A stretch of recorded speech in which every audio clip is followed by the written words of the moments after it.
Mhm. Alors, je m'appelle Amadou Lamine Bodj. Je suis planchiste, comme on dit en général, ou maquettiste textile. Alors, j'ai fait mes études secondaires et post-universitaires dans la création textile. Alors, premièrement à l'Institut Pierre-Perret, qui est ici à Dakar, dans l'avenue Gambetta, ancienne avenue Lamine Gueye, angle du Marchand. C'est là-bas où il y avait l'Institut Charles Biette, où j'ai fait presque 6 ans, donc 4 ans de formation et 2 ans où j'étais pris comme moniteur, c'est-à-dire assistant à M. Charles Biette. Et à ma 6e année, M. Charles Biette nous a présenté à la Sotiba, comme quoi nous sommes des dessinateurs, créateurs, des gens que lui, il avait formés dans le textile.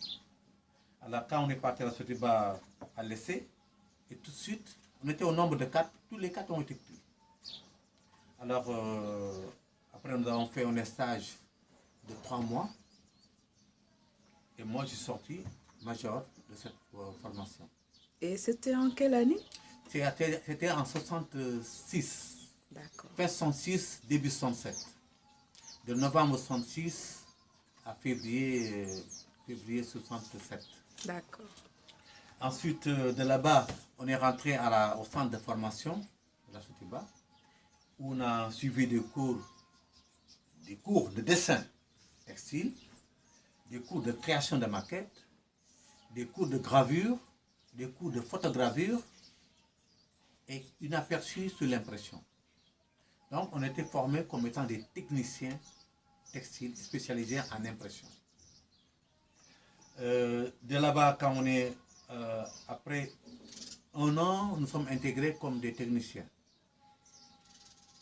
dans le département gravure, création gravure, dessin. Alors,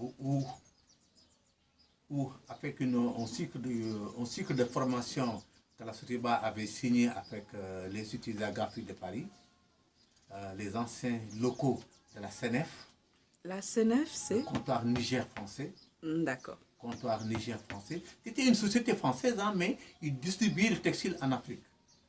Et en même temps, il formait, il a eu une salle de création où il y avait presque plus de 30 dessinateurs venant de l'Inde, du Japon, de la Hollande, de l'Angleterre, qui faisaient des créations textiles là-bas. Et nous, on l'appelait l'Institut de la graphie de Paris parce que c'était le seul centre où l'on peut trouver des dessinateurs autant confirmés dans le domaine du textile, que ce soit en wax, en voile, en khartoum, n'importe quel genre de textile, même sur la voile imprimée. Et là-bas, la Sotiba avait signé un contrat avec eux où chaque 2 mois, on envoyait 1 ou 2 destinataires de la Sotiba là-bas pour faire une formation de recyclage, comme on dit. Alors, ou bien s'il y avait une nouvelle technique qui est sortie, on envoyait 2 ou 3 qui s'en vont là-bas faire la formation en 15 jours ou un mois, ils revenaient. Et c'est là, c'est avec cette force que la Sotiba avait au niveau de l'Afrique, c'était la plus grande société d'impression en Afrique À l'époque. à l'époque, et l'une des plus grandes. À part lui, il y avait Gonfreville, qui était un complexe textile, où il y avait l'impression, il y avait le tissage, il y avait la teinture, etc. Tandis que la Sotiba avait la teinture, mais il n'y avait pas de tissage. Mais il y avait la teinture, la broderie. La bouloterie, c'est? La bonneterie, c'est le tissage du sous-vêtement. Ah, d'accord. Voilà, D'accord. voilà. C'est le tissage des sous-vêtements, la bonneterie, c'est tout ce qui constitue le tissu cotonnade D'accord. à fibre léger. À fibre léger. C'est-à-dire des slips en coton, des sous-vêtements en coton, etc. D'accord. C'est ça la bonneterie. La bonneterie. Le blanchiment aussi de ces fibres-là. D'accord. Après, nous avons aussi l'impression en cadre plat à la Sotiba. On a vécu avec les cadres plats pendant au moins 8 ans avant d'enchaîner les cylindres, les rotatifs. alors qu'on achetait de chez Stork. C'est l'entreprise qui fournit les outils Oui, la qui petite se trouve. Ah, d'accord. Oui, la la petite Sotiba. acheté chez Stork. Voilà, qui se trouve en Hollande pour. En Hollande, justement, Ah, d'accord. justement, parce qu'au début, quand on est rentré à la Sotiba, on avait les cadres plats. D'accord. On avait la carte plats. Après les cadres plats qu'on imprimait, mais automatisés. Ce n'était pas mensuel, ce n'était pas manuel.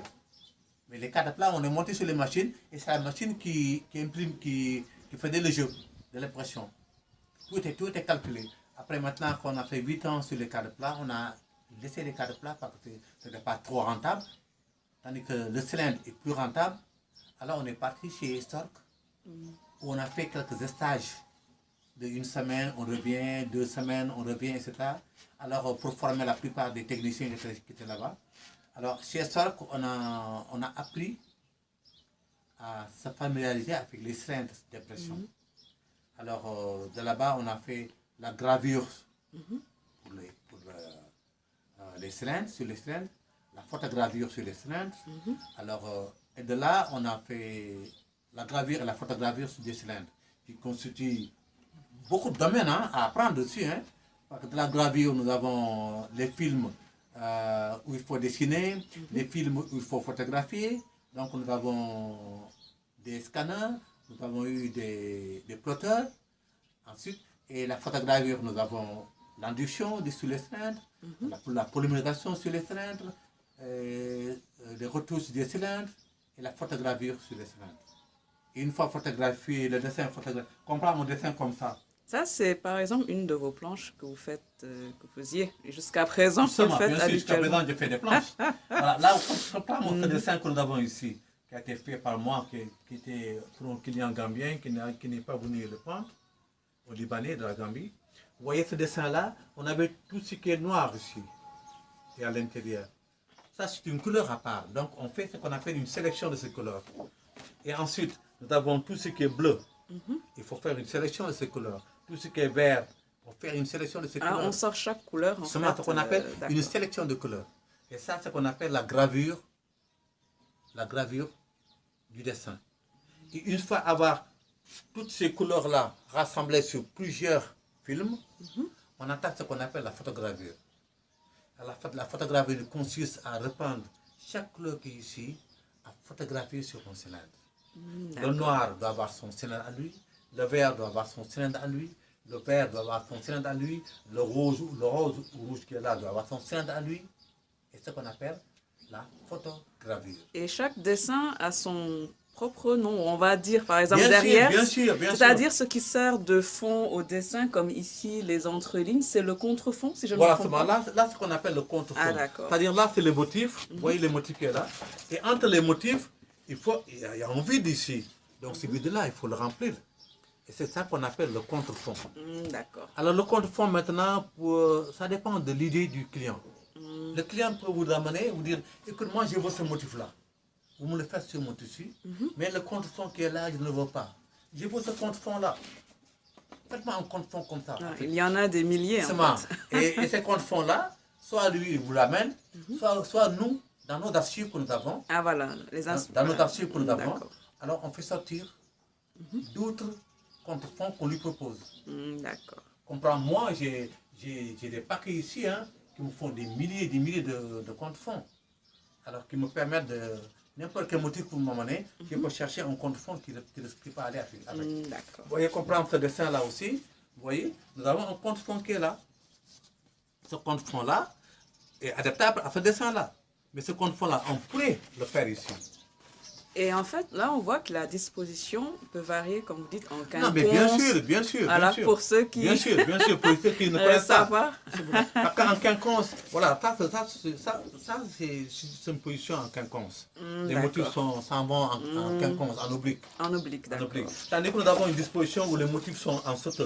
Vous voyez, nous avons ce motif-là, il vient ici, il vient là. C'est très géométrique, en voilà, fait.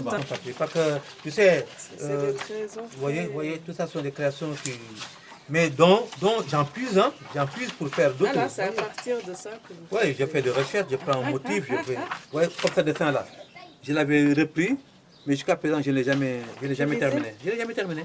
Le calque, la calque, je sais pas, le calque, la calque, je sais pas quoi. Et toujours à l'intérieur, vous voyez là, ce sont des trucs que j'ai. Regarde le crayon. Vous voyez le On crayon? voit les Vous voyez le traces, crayon? effectivement. Alors, mais après, j'ai fait ça à la main. Et là, j'ai pris ce contre-fond qui est là. Ah oui, Pour le monter dessus, parce que là, c'est difficile à en faire. Hein. arrière-plan, Il faut prendre le temps de faire ça, parce que là, je ne peux pas. C'est pourquoi j'ai opté pour les gens qui me demandent des maquettes de faire un motif, comme ça, à la main, de le photocopier et de venir monter ça rapidement. Conservé, hein, c'est Ah, très... bien sûr, bien sûr. C'est sûr. des motifs qu'on ne trouve pratiquement Non, plus, pas plus. actuellement. Plus. Parce qu'on Regardez. voit justement dans les nouveaux tissus, il y a la créativité. Et Mais ça reste encore. ça la reste. minutie comme là, c'est très Non, non, rare non. maintenant. Parce que là, c'est du vrai wax qu'on voulait créer ici. Hein. Vous voyez, c'est du vrai wax. Ça. Mais vous donnez des ateliers, par exemple, quelqu'un qui voudrait... des ateliers rémunérés peut-être ce genre de choses. Pourquoi? Pour apprendre aux jeunes Oui, ceux comment, qui sont- comment on fait le tissu, comment on dessine, ou comment on fait. Bon, ça dépend de la personne qui veut ça. Hein. Moi, tu sais, depuis très longtemps, j'ai laissé tous ces choses-là pour me reposer un tout petit peu. Je suis là dans ce table-là de 9h jusqu'à 13h. Et de 13h, je mange, puis je suis au lit. Non, pour me relaxer, pour prendre mon petit. Parce que sinon, tu te fatigues. Non, Je n'ai plus 50 ans, moi. Je n'ai plus 50 ans, là. Malgré que je suis bien, je suis en forme, je fais mon footing. Je fais mon footing. Regardez les films, là, vous voyez. Là, c'est comme ça qu'on travaillait avant. Après la planche, on reprenait le dessin sur les films. Et c'est ce film-là qui est monté sur le cylindre. Pour photocopier sur le cylindre. Voilà. Mais tout cela, ça n'existe plus. Vous voyez ce wax-là, qui date de très longtemps, qui est un wax très joli. les tissus, en fait, fabriqués à la Sotiba, on n'en trouve plus maintenant. Il n'y en a plus. Il n'y en a plus. Dommage. Regarde Oui, les la craquelures. craquelure. Ça, c'est fait par la cire, ça. Vous voyez, ça rentre même dans le... Vous voyez, ça rentre même à l'intérieur du motif, là, vous voyez. Ah, d'accord. Ça, c'est du vrai wax. C'est très... Et ça, c'est du wax anglais. C'est du wax anglais. Là, il faut le préciser, c'est du wax anglais. Wax anglais, celui-ci. Si. Mais non, parce que l'aspect, la fabrication, c'est que le monde. Ce sont les Anglais seuls qui vous laissent apparaître les craquelures. Les craquelures. Pour vous montrer que c'est l'original. Voilà. Tandis que les Hollandais, ils vous effacent tout cela. Tout cela. Ça net. Non, net, mais impeccable. Oui, on Impeccable. voit le... Ah oui, bien imprimé. Bien, vous voyez cette création-là? Vous voyez cette création-là? C'était pour qui? C'était pour la qualité de Dakar aussi. Parce que la qualité était notre principal fournisseur, distributeur. Il y avait la Caltex, la Nozoco, Euratex, Nozoco, Caltex, il y en a un autre encore. Soredis, quoi. Société de représentation et de distribution, Soredis. D'accord. Qui était ici à Dakar. Les créations, vous voyez. Tout ça Très sont des joli. idées. Vous voyez le poisson là. Poisson. Tu vois. Là, on nous donne des coordonnées ici, que ce dessin-là est à 12,5. Non, il faut l'amener, il est de 12,8. C'est de 12,8, il faut l'amener à 16. Ah, ça Donc, va il faut grandir. agrandir le motif à 125%. Tu vois. Donc, cette maquette-là est venue chez nous à la Sotiba. Il fallait suivre ces données et le faire à 16. Et maintenant, colorier le dessin. Ça sont des bébés que nous avons créés artificiellement pour les accompagner à l'impression Lagos. Vous savez, l'impression Lagos, l'impression wax, ça fait deux. Oui, oui. Et là, vous voyez, ça sont des craquelures wax qu'on a voulu imprimer sur du Lagos. Et chaque truc, j'ai donné un nom. Hein. Là, c'est CA 2000. Là, c'est CA combien? Je ne sais plus. Là, c'est Crack Hanan. Hanan. Là, c'est Jérôme. Là, c'est Salah. Vous voyez? Là, c'est KPB. Je sais pas pourquoi. C'est tout ça de noms. Parce que quand on est dans ce monde artiste, le cheveu. Vous voyez, ça ressemble un peu les cheveux. Oui, J'avais appelé ça cheveux. Et là, on les a repris et mettre chauve. Tu sais, chauve, il y a des parties qui sont trop vides. C'est pour ça. Voilà, ce que je les appelle chauve. Vous voyez, celui-là, c'est quoi ça? Celui-là, ça, c'est sardine. Vous voyez? Ah oui, d'accord. Ça ressemble à la peau de la sardinelle. Vous voyez, celui-là, c'est quoi? Sur ça, c'est Pico, Roda. Ah, Roda, c'est le fils du Libanais africain. On avait créé l'usine Cotatex qui était sur la route de Rufisque. Le gosse, il venait souvent là-bas. Alors ça, c'est Fatma. Fatma 1, Fatma 2, je crois que c'est ça. Fatma 1, Fatma 2, voilà. Vous voyez. Et ça, vous voyez ces deux-là, se superposent pour donner un aspect. Celui-là, vous l'imprimez en bleu clair. Et l'autre Vous l'imprimez en bleu foncé. Ça donne un effet. Vous voyez l'aspect que ça va donner. Très joli. Très joli. Très joli. Très joli. Vous voyez, tout ça sont des créations. Regardez, regardez cette belle création-là. Mais tout ça, c'est un monde, hein. C'est un monde très loin, très loin. Très loin. Vous voyez ici, ça, c'est des données qu'on avait données ici, de 25 à 20. Donc il fallait diminuer le motif un peu. Le motif est trop grand. Voilà, c'est ça qu'on avait diminué ici. Et moi, tout à l'heure, j'ai gardé ça. Hein. J'ai gardé ça. Vous voyez, ça, c'est une création aussi. De la qualité de Dakar. Ça date de très longtemps. Vous voyez, tout est bouffé. Tout est... Il n'y a pas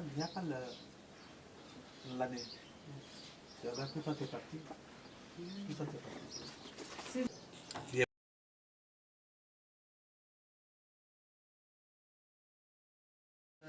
La conclusion et les conseils à donner aux jeunes, c'est un peu compliqué. Pourquoi? Parce que actuellement au Sénégal, on n'a pas de société ici. Au début des indépendances, le Sénégal avait 5 sociétés, mais tout est foutu en l'air. Tout est par une mauvaise politique industrielle. Parce qu'il faut dire la vérité. Un pays où les gouvernants n'ont pas une politique industrielle. Donc la politique industrielle, ce n'est pas seulement contre les sociétés et demander des impôts à payer. Hein. Non, c'est pour aider les sociétés à créer de l'emploi, à se développer, à trouver d'autres marchés à travers l'Afrique. Mais si on vous laisse seulement à votre guise, hein, vous travaillez, vous ramassez des milliards, et puis vous dites aujourd'hui, demain, après vous dites c'est en faillite, on ferme l'usine, vous partez tranquillement, les autres sont là en chômage en train de demander leurs droits. Et c'est l'État qui sera obligé de leur payer leur dû. Ça, c'est une mauvaise politique industrielle. Donc, ce qu'il faut faire, moi, c'est de trouver des gens qui veulent investir dans la création d'entreprises. Des gens qui ont les moyens, qui veulent travailler. Quand vous dites une entreprise textile, d'impression textile, on vous dira que ça coûte cher, il y a l'Inde qui fait ou la Chine qui fait. D'accord. Mais le gouvernement africain, il peut aider ces gens-là à se développer. Il faut qu'ils fassent ce qu'on appelle une exonération sur le matériel que ces gens ont besoin, sur les produits intrants que les gens ont besoin. Ça ne coûte rien, ça ne tue pas l'État.